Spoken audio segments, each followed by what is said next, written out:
Krisis kini ang paghulagway sa mga otoridad ning nasinati karon nga suliran sa tubig dinhi sa Dakbayan sa Sugbo.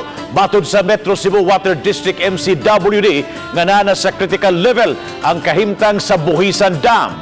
Ani ang report.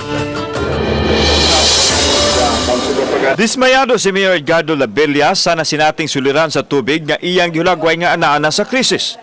Busa ni umol na siya og Water Council nga motutok sa mga problema tungod kay dako na kaayo kunog epekto sa katawhan ang suliran sa tubig. I have already convened or issued as an executive order for a water council, and I asked them to immediately convene to submit the recommendation, including the recommendation on the fate of MCWD. Samtang nagkatagbo ang mayor ug ang tigpamaba sa MCWD atol sa usa ka kalihukan. Mato ni Chairman Rodriguez Cara nga gihimo na nila ang mga lakang alang sa pagresolbar sa problema. Lakip nini ang pagpangita og mga dapit nga kakuhaan og tubig o mga water wheels.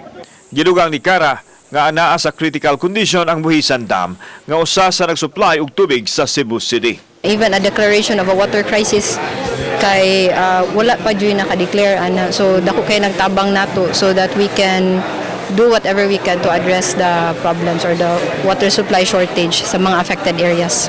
Kauban si Godfrey Relian, ako si Alan Domingo. Balitang Bisdak.